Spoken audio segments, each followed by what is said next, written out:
আমাদের আশেপাশে কিছু মানুষ আছে যারা অন্যের ফ্যামিলিকে নিয়ে সমালোচনা করতে একটু ব্যস্ত থাকে, অথচ তাদের ফ্যামিলিতে তাদের ভালো ব্যবহার নাই, যোগাযোগ নাই, কিন্তু ঠিকই অন্য ফ্যামিলি নিয়ে সমালোচনা করে।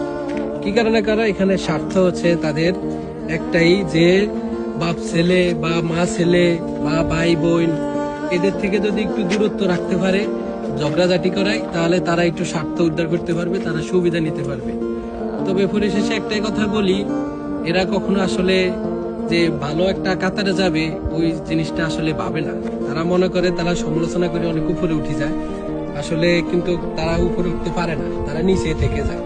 তারা সমাজের কাছে ভালো সাজে, কিন্তু সেই সমাজ তাদেরকে ভালো সাজাইতে পারে না, কারণ তাদের অন্তর হচ্ছে দুইটা, মুনাফিকের মতো কথাবার্তা, এখানে একটা কথা ওইখানে একটা কথা, এখানে আসি বলে একটা, ওইখানে যাই বলে আরেকটা, সুবল খোর আর কি যে তাদেরকে বলে। এরা কখনো ভালো মানুষ হতে পারে না।